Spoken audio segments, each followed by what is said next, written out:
नमस्कार दोस्तों।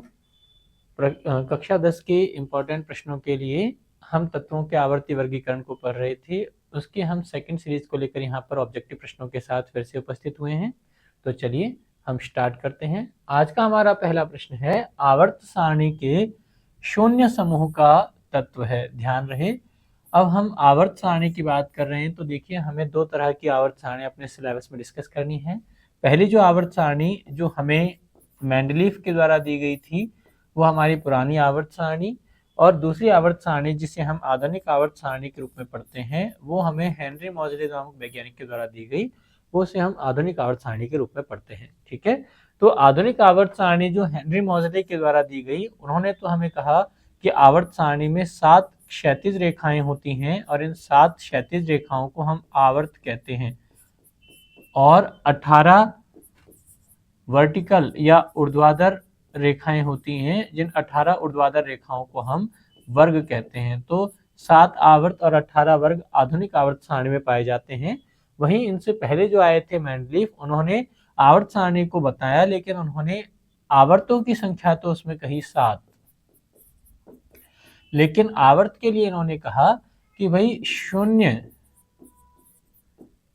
से लेकर 8th ग्रुप तक हमारे पास में कुल मिलाकर 9 वर्ग पाए जाते हैं। लेकिन यहाँ पर वर्गों की संख्या कितनी है? 9 ग्रुप्स हमारे पास में होते हैं। तो आवर्त सारणी के शून्य समूह हमसे पूछा गया है। दैट मीन्स हमसे मेंडलीफ की आवर्त सारणी का रेफरेंस पूछा गया है, और मेंडलीफ की आवर्त सारणी जो है वो बेसिकली तत्वों की क्रियाशीलता या उनकी संयोजकता को प्रिंसिपल करती है। जहां पर हम कहेंगे शून्य समूह यानी वे तत्व जो इलेक्ट्रॉन का ना तो साझा करते हैं, ना ही इलेक्ट्रॉन देते हैं, ना ही इलेक्ट्रॉन को ऑक्यूपाई करने या ग्रहण करने का काम करेंगे। ना तो इलेक्ट्रॉन लेना है, ना इलेक्ट्रॉन देना है, ना ही उनका साझा करना है। ऐसे शून्य समूह के तत्व जो होते हैं वो कौन से हैं? हमने कहा आधुनिक आवर्त सारणी के 18वें वर्ग में जो रखे हुए तत्व हैं, जिन्हें हम अक्रिय गैसें या उत्कृष्ट गैस कहते हैं, ये अक्रिय गैस या उत्कृष्ट गैस मेंडलीफ की आवर्त सारणी में शून्य समूह के वर्गों के रूप में जानी जाती हैं। तो उत्कृष्ट गैस में कौन कौन सी आती हैं हमारे पास में? हीलियम आएगा, नियन आएगा, आर्गन आएगा, क्रिप्टन और जीनन आएगा। इसका मतलब ऑप्शन नंबर बी इस प्रश्न के लिए हमारा करेक्ट आंसर हो जाएगा। प्रश्न संख्या सेकंड की तरफ हम चलें तो निम्न में से कौन विद्युत धनात्मक तत्व है? देखें, ध्यान दें, धनात्मक हमसे पूछा गया है। दैट मीन्स पॉजिटिव चार्ज इस पर आना चाहिए। और किसी भी एलिमेंट पर पॉजिटिव चार्ज कब आएगा? तो हम कहेंगे अगर वो एलिमेंट इलेक्ट्रॉन रिलीज करेगा, छोड़ेगा, देगा, त्याग देगा या अपना इलेक्ट्रॉन बाहर निकाल देगा, तो उस पर पॉजिटिव चार्ज आ जाता है। तो वे कौन से तत्व हैं जिनमें पॉजिटिव चार्ज आएगा?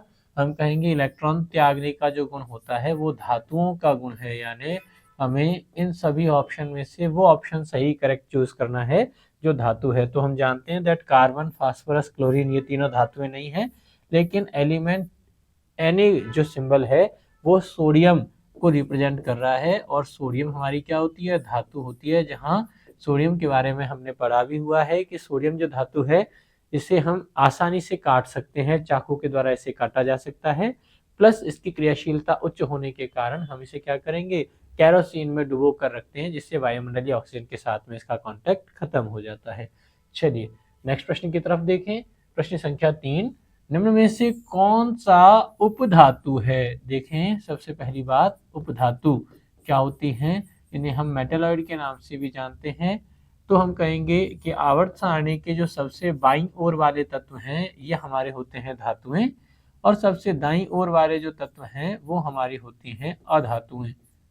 ठीक है, अब ये धातु और अधातु के बीच में कुछ एलिमेंट ऐसे भी हैं जिन्हें हमने सेपरेट किया हुआ है, और ये जो एलिमेंट हैं जिन्हें हम धातु को अधातु से सेपरेट करने का काम कर रहे हैं, इन एलिमेंट में कुछ गुण धातुओं जैसे और कुछ गुण अधातुओं जैसे होते हैं। दैट ये मिक्सचर है, कॉम्बिनेशन है धातु और अधातुओं के गुणों का, इंटरमीडिएट होते हैं, उनके मध्यवर्ती होते हैं, और ऐसे एलिमेंट आपके क्या कहलाती हैं? उपधातुएं कहलाती हैं। तो यहाँ देखिए, चेक कीजिए, जी एलिमेंट सिंबल, ये जो जर्मेनियम एलिमेंट है जो आवर्त सारणी में 14th ग्रुप में आता है, कार्बन फैमिली का सदस्य है, सिलिकॉन के नीचे आता है, यह हमारा क्या हो जाएगा, उपधातु या मेटेलाइट हो जाएगा। ध्यान देने वाली बात, सिलिकॉन और जर्मेनियम जो है इनका उपयोग सेमीकंडक्टर या अर्धचालक सब्सटेंस बनाने के लिए किया जाता है। ये दोनों के दोनों जो है वो अर्धचालक पदार्थ आपके होते हैं। नेक्स्ट अगला प्रश्न देखें, निम्न में से कौन उत्कृष्ट गैस है? उत्कृष्ट गैस कहें या आपको अक्रिय गैस कहें या आपको नोबल गैस कहें या आपको 18वां वर्ग कहें या आपको शून्य वर्ग कहें, सब एक ही बात है। तो निम्न में से कौन उत्कृष्ट गैस है? हम कहेंगे आर्गन। AR जिसका नोटेशन होता है, एटॉमिक नंबर 18 होता है, ये क्या है, उत्कृष्ट गैस है। इसके अलावा ब्रोमीन और आयोडीन ये दोनों हैलोजन फैमिली के सदस्य हैं और सिलिकॉन को हम जानते हैं, अभी मैंने आपको बताया दैट सिलिकॉन एटॉमिक नंबर होगा 14, ये क्या होगा, उपधातु के रूप में हम जानेंगे और यह अर्धचालकों का समान गुण दर्शाने वाला पदार्थ है। नेक्स्ट अगला प्रश्न देखें, निम्न में से कौन विद्युत ऋणात्मक होते हैं? ध्यान दें, देखिए ऋणात्मक आपसे पूछा गया है, ऋणात्मक का मतलब नेगेटिवली चार्ज, और नेगेटिव चार्ज कब आएगा कि कोई एलिमेंट A अगर इलेक्ट्रॉन को ऑक्यूपाई कर लेगा, ग्रहण कर लेगा, ले लेगा, तो उस पर ऋणावेश आ जाता है। तो यहाँ से हम क्या कहेंगे कि भाई इलेक्ट्रॉन को ग्रहण करने का गुण अगर आ जाए तो ये विद्युत ऋणात्मक होते हैं। कौन से हो जाएंगे कि सारी की सारी अधातुएं जो होती हैं वो इलेक्ट्रॉनों को लेने का गुण रखते हैं। तो निम्न में से कौन विद्युत ऋणात्मक होती हैं? अधातुएं ऋणात्मक होती हैं, जबकि धातुएं क्या हो जाएंगी, विद्युत धनात्मक हो जाती हैं। नेक्स्ट अगला प्रश्न देखें, आवर्त सारणी के किसी आवर्त में तत्वों के निम्नांकित में से कौन से गुण समान होते हैं? देखिए हमसे आवर्त पूछा गया है, दैट मीन्स क्षैतिज रेखा की बात हमसे कर रहा है। तो ये जो क्षैतिज है, इस क्षैतिज रेखा में तत्वों के कौन से गुण समान होंगे? क्या यह परमाणु भार होगा? हम कहेंगे नहीं। परमाणु भार का मतलब जैसे जैसे हम हॉरिजॉन्टल लाइन में जाएंगे परमाणु क्रमांक बढ़ता चला जाएगा, परमाणु क्रमांक बढ़ेगा तो प्रोटॉनों की संख्या भी बढ़ेगी, इसका मतलब एटॉमिक वेट तो कांस्टेंट नहीं हो सकता। क्या यह परमाणुओं का वॉल्यूम होगा? हम कहेंगे नहीं। क्यों? क्योंकि जैसे जैसे हम लेफ्ट से राइट साइड की तरफ मूव करेंगे एटॉमिक रेडियाई, परमाणु त्रिज्या जो है वो कम होती चली जाएगी। जब परमाणु त्रिज्या कम होगी तो वॉल्यूम जो कि त्रिज्या के 3 घात के समानुपाती होता है वो भी कम होता चला जाएगा। कक्षों की संख्या समान रहती है, तो ये बात बिल्कुल हमारी सही है कि भाई जितने भी कोश हैं, जैसे हम सेकंड कोश की बात करें, सेकंड आवर्त की बात करें, तो ये आवर्त जो है वो कोश को रिप्रेजेंट करने का काम करते हैं।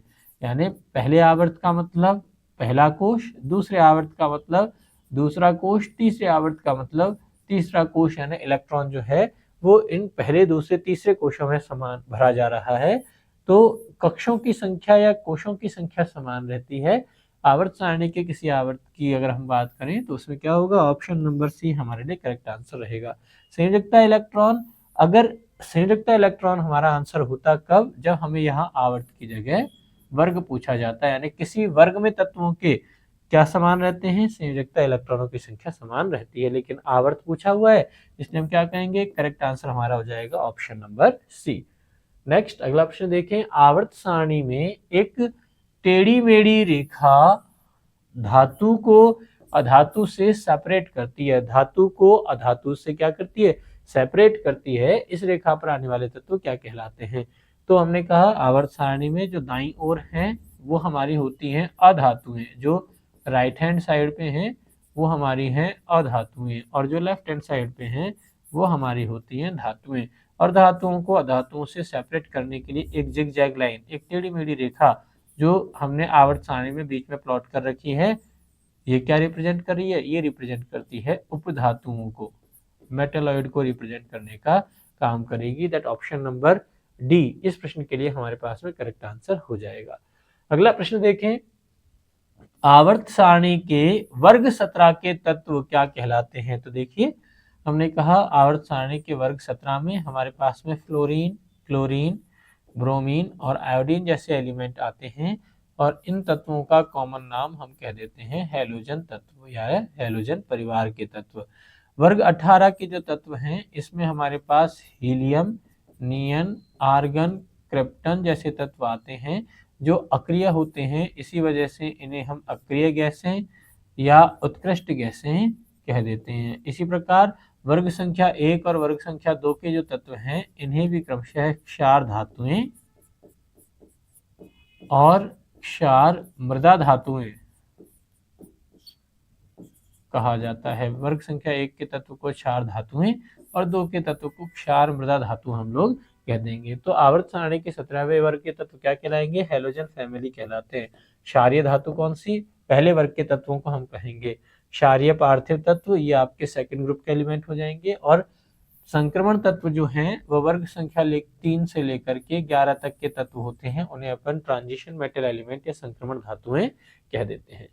नेक्स्ट अगला प्रश्न देखें, आवर्त सारणी के वर्ग 2 के तत्वों के ऑक्साइड होते हैं। देखो पहले वर्ग के तत्वों का नाम मैंने आपको बताया क्षार धातुएं हैं, और दूसरे वर्ग के तत्व हमारे क्या है? क्षार मृदा धातुएं हैं।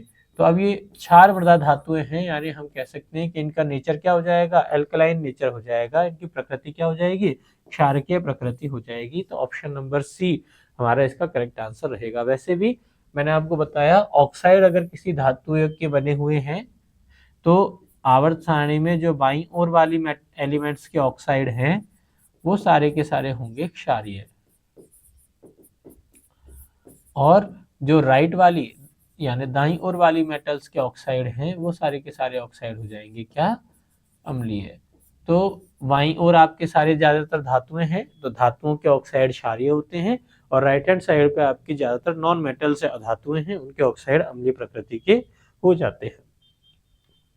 अगला प्रश्न चेक करें, अष्टक नियम का प्रतिपादन किस वैज्ञानिक ने किया था? तो अष्टक नियम जिसमें हमें बताया गया कि अगर हम तत्वों को उनके परमाणु भार के असेंडिंग ऑर्डर में व्यवस्थित करें तो पहला एलिमेंट बढ़ते हुए परमाणु भार के क्रम में 8वें एलिमेंट के साथ गुणों में समानता प्रदर्शित करता है। ऐसे ही दूसरा एलिमेंट 9वें एलिमेंट के साथ और तीसरा एलिमेंट 10वें एलिमेंट के साथ क्रमशः गुणों में समानता प्रदर्शित करने का काम करता है। यह नियम सबसे पहले जिस वैज्ञानिक के द्वारा दिया गया उनका नाम था न्यूलैंड्स। तो न्यूलैंड ने क्या कहा कि भाई अष्टक नियम के अकॉर्डिंग अगर तत्वों को उनके परमाणु भार के असेंडिंग ऑर्डर में असाइन किया जाए तो परमाणु क्रमांक 1 पर उपस्थित परमाणु क्रमांक 8 पर उपस्थित परमाणु के साथ गुणों में समानता प्रदर्शित करना चाहिए।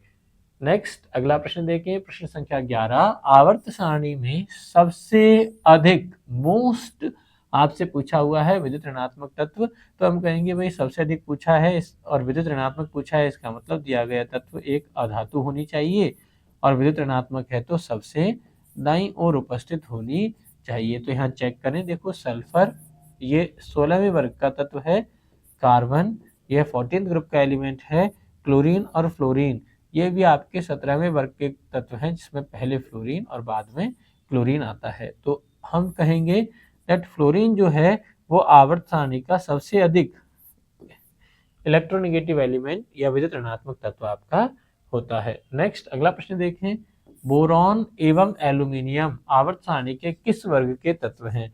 आवर्त सारणी में अगर हम देखें तो बोरॉन और एल्यूमिनियम जो है वो आधुनिक आवर्त सारणी के 13th ग्रुप यानी 13वें वर्ग से बिलोंग करते हैं। तो वर्ग संख्या 13 में ये दोनों पाए जाते हैं, यानी बोरॉन और एल्यूमिनियम जो है वो आवर्त सारणी के 13वें वर्ग के तत्व आपके होते हैं। अगला प्रश्न देखें, नेक्स्ट एक तत्व का इलेक्ट्रॉनिक विन्यास है 2 8 7, यानी पहले कोश में 2 इलेक्ट्रॉन, दूसरे कोश में 8 इलेक्ट्रॉन और तीसरे कोश में हमारे पास में 7 इलेक्ट्रॉन उपस्थित हैं। तो टोटल नंबर ऑफ इलेक्ट्रॉन हो गए यहाँ 17। आवर्त सारणी में यह किस वर्ग का तत्व हो जाएगा? तो देखो आधुनिक आवर्त सारणी जो बनी हुई है वो बाह्यतम कोशों में इलेक्ट्रॉनों की समानता के आधार पर बनी हुई है, और यहाँ बाह्यतम कोश में कितने 7 इलेक्ट्रॉन उपस्थित हैं। अगर हम आधुनिक आवर्त सारणी की बात करें तो बाह्यतम कोश में 7 इलेक्ट्रॉन 17वें वर्ग में पाए जाते हैं, इसमें 17th ग्रुप में पाए जाते हैं, इसलिए ये जो एलिमेंट है वो 17वें वर्ग का तत्व हो जाएगा। वर्ग संख्या 10 की बात करें तो इसके बाह्यतम कोश में हमारे पास में 2 इलेक्ट्रॉन उपस्थित होंगे।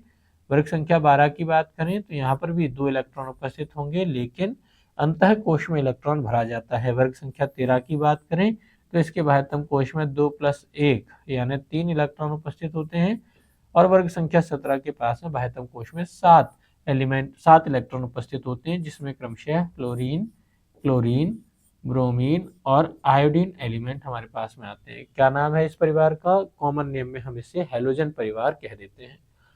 नेक्स्ट अगला प्रश्न देखें। आवर्त सारणी के पहले 10 तत्वों में से, यानी शुरुआत से अगर हम शुरू करें तो परमाणु क्रमांक 1 से लेकर के 10 तक के जो हमारे एलिमेंट हैं, इन एलिमेंट में हमसे पूछा गया है कितने तत्व या कौन कौन से तत्व धातुएं होती हैं।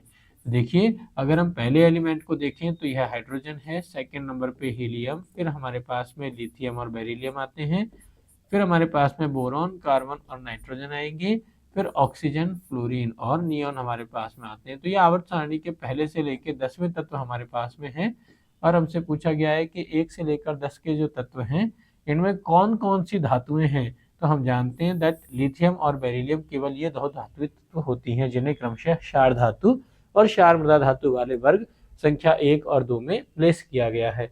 तो आवर्त सारणी के पहले 10 तत्वों में कौन कौन सी धातुएं हैं? हम कहेंगे लिथियम परमाणु क्रमांक 3 और बेरिलियम परमाणु क्रमांक 4 वाली जो एलिमेंट हैं केवल वही धातु होती हैं। उनके अलावा जितने भी हैं वो या तो अधातु हैं या तो उपधातु में कैटेगराइज किए गए हैं।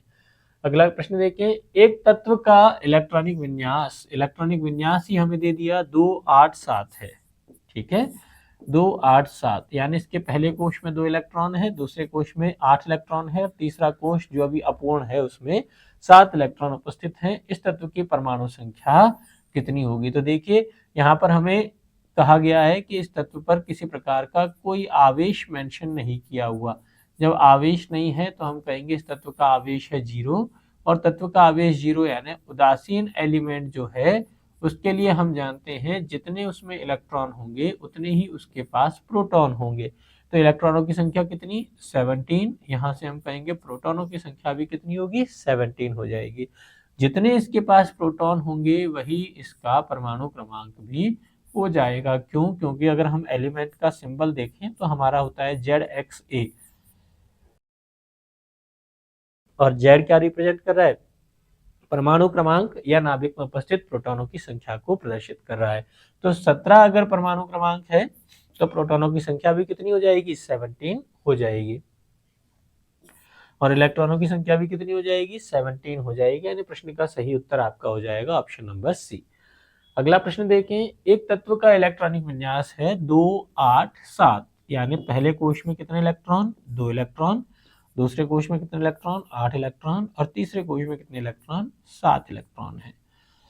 तत्व नाइट्रोजन जिसका परमाणु क्रमांक 7 है, तत्व फ्लोरीन जिसका परमाणु क्रमांक 9 है, तत्व फास्फोरस जिसका परमाणु क्रमांक 15 है और तत्व आर्गन जिसका परमाणु क्रमांक 18 है। हमसे पूछा गया है कि किस तत्व के साथ इसकी रासायनिक समानता होगी। तो अगर हम इन सभी का इलेक्ट्रॉनिक विन्यास लिखें, देखो पहले कोश में मैक्सिमम 2 इलेक्ट्रॉन होते हैं और यहाँ पर इलेक्ट्रॉनों की संख्या सभी में 2 से ज्यादा है, इसका मतलब सभी का पहला कोश भरा हुआ होगा। दूसरे कोश की अगर अपन बात करें तो नाइट्रोजन के पास में दूसरे कोश में 5 इलेक्ट्रॉन बच गए, जबकि फ्लोरीन के पास में 7, फास्फोरस और आर्गन के पास में यहाँ 8-8 इलेक्ट्रॉन पूरे हो गए, लेकिन अभी तीसरा कोश भी भरा जाएगा। चूंकि नाइट्रोजन का सेकंड कोश इनकम्प्लीट है, फ्लोरीन का भी सेकंड कोश इनकम्प्लीट है, इनमें कोई इलेक्ट्रॉन यहाँ भरा नहीं जाएगा, लेकिन फास्फोरस और आर्गन में अभी क्रमशः 5 और 8 इलेक्ट्रॉन आएंगे। अब अगर हम 2 8 7 इलेक्ट्रॉनिक विन्यास की तुलना यहाँ लिखे हुए किसी तत्व से करें तो हम कहेंगे फ्लोरीन जो एलिमेंट है उस एलिमेंट के बाह्यतम कोश में भी देखो 7 इलेक्ट्रॉन है और जो अज्ञात एलिमेंट हमें दिया गया है उसके बाह्यतम कोश में भी कितने हैं? 7 इलेक्ट्रॉन है। और आधुनिक आवर्त सारणी में समान बाह्यतम कोश में इलेक्ट्रॉनों की संख्या वाले तत्वों को एक ही वर्ग में रखा गया है। तो देखिए किस तत्व के साथ रासायनिक समानता होगी? तो वे सभी तत्व जिनके बाह्यतम कोश में इलेक्ट्रॉनों की संख्या समान होगी उन्हें समान वर्ग में रखा जाएगा और वो लगभग समान गुण प्रदर्शित करते हैं। यानी कि F9 फ्लोरीन 9 के साथ में यह जो तत्व है वो समानता प्रदर्शित करेगा। ऑप्शन नंबर बी हमारे प्रश्न का करेक्ट आंसर हो जाएगा। अगला प्रश्न देखें, मेंडलीफ का आवर्त सारणी उपयोग कर बताएं कि एल्यूमिनियम के ऑक्साइड का सूत्र क्या है। देखिए एल्यूमिनियम यह 13वें वर्ग का सदस्य है आधुनिक आवर्त सारणी में, और मेंडलीफ की आवर्त सारणी में हम इसे थर्ड ए से रिप्रेजेंट करते हैं। थर्ड ए का मतलब इसके बाह्यतम कोश में 3 इलेक्ट्रॉन उपस्थित होंगे। ठीक है, ऐसे ही अगर हम ऑक्सीजन को देखें तो ऑक्सीजन आधुनिक आवर्त सारणी में 16th ग्रुप का एलिमेंट है, और यह 6th ए मेंडलीफ की आवर्त सारणी में प्लेस किया गया है। इसका मतलब इसके बाह्यतम कोश में 6 इलेक्ट्रॉन होंगे। ठीक है, तो ऑक्सीजन को अपना इलेक्ट्रॉनिक कॉन्फ़िगरेशन कंप्लीट करने के लिए 2 इलेक्ट्रॉनों की जरूरत है। वहीं निकटतम अक्रिय गैस का विन्यास प्राप्त करने के लिए एल्यूमिनियम 3 इलेक्ट्रॉन त्यागता है, और हम जानते हैं ये क्या होना चाहिए, उदासीन होना चाहिए। दैट मीन्स एल्यूमिनियम ये तो हो जाएगा 3 इलेक्ट्रॉन देने वाला, और ऑक्सीजन ये हो जाएगा 2 इलेक्ट्रॉन लेने वाला। तो जो इलेक्ट्रॉन ग्रहण करेगा उस पर नेगेटिव चार्ज, और एल्यूमिनियम जो इलेक्ट्रॉन देगा उस पर पॉजिटिव चार्ज आ जाएगा। अगर हम इसका फॉर्मूला साइन करें तो देखिए क्या फॉर्मूला बन गया, यहाँ एल्यूमिनियम या ऑक्सीजन का 2 यहाँ हम रिप्रेजेंट करेंगे, और O एल्यूमिनियम का 3, यानी ओवरऑल फॉर्मूला हमारा हो गया Al2O3।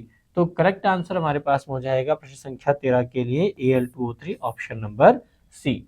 नेक्स्ट अगला प्रश्न देखें, आवर्त सारणी के दाहिनी ओर सबसे राइट हैंड साइड के जो तत्व हैं उनके ऑक्साइड की प्रकृति क्या होती है। तो देखिए सबसे राइट हैंड साइड पे हमारे पास में जो पाए जाएंगे वो सारे के सारे एलिमेंट क्या होंगे, अधातु, और अधातुओं के जो ऑक्साइड्स होते हैं वो क्या होंगे, अम्लीय प्रकृति प्रदर्शित करते हैं। अधातुओं के ऑक्साइड क्या दर्शाएंगे, अम्लीय गुण दर्शाते हैं। वहीं अगर आपके लेफ्ट हैंड साइड के लिए पूछा जाए तो क्षार यह गुण प्रदर्शित करते हैं, क्योंकि राइट हैंड साइड वाले जो लेफ्ट हैंड साइड वाले जो तत्व है वो सारी की सारी क्या है, धातुएं होती हैं। तो अगर दाहिनी ओर की जगह बाईं ओर पूछा जाए या मेटल के साथ पूछा जाए तो आंसर होगा क्षारीय, जबकि दाईं ओर के पूछा जाए या अधातुओं के बारे में पूछा जाए तो ये तत्व हो जाएंगे हमारे अम्लीय गुण प्रदर्शित करने वाले हो जाएंगे। नेक्स्ट अगला प्रश्न देखें, वे तत्व जिनके बाह्य कोश पूर्ण होते हैं क्या कहलाते हैं, बाह्य कोश पूर्ण है, इसका मतलब ये क्या हो गए, रासायनिक रूप से अक्रिय हो गए। तो इन्हें हम 18वें वर्ग में रखते हैं। इसे हम मेंडलीफ की आवर्त सारणी के अकॉर्डिंग शून्य वर्ग भी कह देते हैं। इन्हें हम अक्रिय गैसें भी कह देते हैं, इन्हें नोबल गैस भी कह देते हैं, और इन्हें उत्कृष्ट गैस भी कहा जाता है। तो वे तत्व जो बाह्यतम कोश पूर्ण पूरित होता है उन्हें हम उत्कृष्ट गैसें कहेंगे। That means option number B correct answer हमारा हो जाएगा। अगला प्रश्न देखें, लिथियम यानी Li, सोडियम यानी Na और पोटेशियम यानी कि के बाह्य कोश में इलेक्ट्रॉनों की संख्या कितनी होती है। चेक कीजिए, lithium atomic number 3, sodium atomic number 11 और पोटेशियम एटॉमिक नंबर 19 इनका होता है, जिन्हें आवर्त सारणी के पहले वर्ग में एक साथ रखा गया है। किसमें, फर्स्ट ग्रुप या पहले वर्ग में रखा गया है। और पहले वर्ग में रखा गया है इसका मतलब इनके बाह्यतम कोश में कितने इलेक्ट्रॉन उपस्थित होंगे, इनके बाह्यतम कोश में 1 इलेक्ट्रॉन पाया जाता है। तो ऑप्शन नंबर ए प्रश्न के लिए हमारा करेक्ट आंसर रहेगा। नेक्स्ट, Ga यानी गैलियम, Ge यानी जर्मेनियम, As यानी आर्सेनिक, Se यानी सेलेनियम और Be यानी बेरिलियम में से किस तत्व में सबसे अधिक धात्विक गुण है। देखो धातु और अधात्विक प्रॉपर्टी अगर हमें प्रदर्शित करनी है तो हमें एलिमेंट का सही ऑर्डर आवर्त सारणी में अरेंज करना होगा। तो सबसे पहले हम देखें गैलियम, यह आधुनिक आवर्त सारणी के 13वें वर्ग में आता है। गैलियम के जस्ट बगल में आता है जर्मेनियम जो 14th ग्रुप से बिलोंग करेगा। आर्सेनिक ये हमारे 15th ग्रुप का एलिमेंट है, और सेलेनियम ये आपकी 16th ग्रुप का एलिमेंट है। वहीं बेरिलियम की अगर बात करें तो यह 2nd ग्रुप का एलिमेंट हमारा होता है। तो देखिए आधुनिक आवर्त सारणी यानी वर्ग संख्या 1 से लेकर 18 तक, तो 18वें वर्ग के नजदीक वाला वर्ग जो सबसे लास्ट में हमें दिया गया है यानी 16वां वर्ग सेलेनियम, ये अधिकतम अधात्विक गुण प्रदर्शित करेगा। और जो सबसे दूर वाला वर्ग या सबसे बाईं ओर वाले जो वर्ग हैं उसके तत्व यानी कि बेरिलियम जो है, ये बेरिलियम आपका क्या करेगा, धातु के समान गुण प्रदर्शित करेगा। तो ऑप्शन नंबर बी बेरिलियम सी यहाँ पर हमारा करेक्ट आंसर रहेगा। ठीक है, नेक्स्ट प्रश्न देखें। तत्व जिसमें 2 शेल हैं तथा संयोजकता शेल में 3 इलेक्ट्रॉन हैं। देखिए, तो एक तत्व है जिसका ये हमने कहा नाभिक है। नाभिक के बाद में इस तत्व में 2 शेल हैं, ये पहला शेल हो गया और ये दूसरा शेल हो गया। दूसरे के बाद में कोई और शेल नहीं है। हम जानते हैं पहले शेल यानी कि शेल में कितने मैक्सिमम 2 इलेक्ट्रॉन हो सकते हैं। फिर हमसे कहता है दूसरा शेल यानी एल शेल जो है उसमें कितने हैं, 3 ही इलेक्ट्रॉन उपस्थित हैं, यानी टोटल नंबर ऑफ इलेक्ट्रॉन कितने हो गए हमारे पास, टोटल नंबर ऑफ इलेक्ट्रॉन हो जाते हैं 1 2 3 4 5 और 5 इलेक्ट्रॉन का मतलब दिया गया तत्व बोरॉन हमारा हो जाएगा। तो ऑप्शन नंबर ए प्रश्न का करेक्ट आंसर रहेगा। अगला प्रश्न देखें। कोई तत्व जिसमें 3 शेल हैं, कितने शेल हैं, 3 हैं, यानी कि ये हमारा हो गया नाभिक। नाभिक के बाहर ये पहला शेल के, ये दूसरा शेल एल और ये तीसरा शेल हमारा है एम। तो पहला शेल उपस्थित है, दूसरा शेल उपस्थित है और यहाँ हमसे कहता है 3 शेल हैं और संयोजकता कोश में यानी तीसरा जो शेल है उसमें 1 2 3 और 4 इलेक्ट्रॉन उपस्थित हैं। तो पहले शेल में मैक्सिमम 2 इलेक्ट्रॉन और दूसरे शेल में मैक्सिमम 8 इलेक्ट्रॉन हमारे पास में होंगे। तो 2 और 8 मिलकर टोटल कितने हो गए, 10 इलेक्ट्रॉन यहाँ पर उपस्थित हो जाते हैं। इसके बाद यह 11 12 13 और 14 टोटल कितने 14 एलिमेंट या 14 इलेक्ट्रॉन इस एलिमेंट के पास में प्रेजेंट है, यानी इसका एटॉमिक नंबर Z जो होगा वह 14 होगा। अब अगर Z 14 है तो दिया गया तत्व क्या होना चाहिए, सिलिकॉन, ऐसा ही होना चाहिए। क्यों, क्योंकि कार्बन का एटॉमिक नंबर हमारे पास में होता है 6, क्लोरीन का है 17 और फ्लोरीन का है 9, जबकि यहाँ पर इलेक्ट्रॉन कितने हैं 14 है और 14 इलेक्ट्रॉन केवल सिलिकॉन के पास में उपस्थित हो सकते हैं। नेक्स्ट अगला प्रश्न देखें। आधुनिक आवर्त सारणी की क्षैतिज कतारें क्या कहलाती हैं। तो देखो, आधुनिक आवर्त सारणी में हमने कहा जो वर्टिकल है ऊपर से नीचे की तरफ है उन्हें तो हम कहते हैं वर्ग, जिनकी संख्या कितनी है 1 से लेकर 18 तक। वहीं जो क्षैतिज कतारें हैं जो लेफ्ट से राइट की तरफ जा रही हैं इन्हें हम कहते हैं आवर्त और इनकी संख्या 1 से लेकर 7 तक होती है। तो आधुनिक आवर्त सारणी की क्षैतिज कतारें क्या कहलाती हैं, आवर्त कहलाती हैं। अगला प्रश्न, लास्ट प्रश्न यहाँ का देखें। तो सिलिकॉन क्या है। देखिए, सिलिकॉन एटॉमिक सिंबल होता है SI, क्या होती है, तो हम कहेंगे दैट सिलिकॉन जो है वो एक मेटेलॉइड या उपधातु है। ये ना तो धातु है ना ही ये अधातु है, इसमें धातु और अधातु दोनों के समान गुण पाए जाते हैं। तो सिलिकॉन क्या है, एक उपधातु है और साथ में अर्धचालक के समान गुण प्रदर्शित करने का काम करती है। तो देखिए, ये हमारा टॉपिक था जिसमें हमने तत्वों के आवर्ती गुणों से रिलेटेड कुछ ऑब्जेक्टिव प्रश्न देखे। नेक्स्ट लेक्चर में हम नए टॉपिक के साथ फिर से मिलेंगे। धन्यवाद।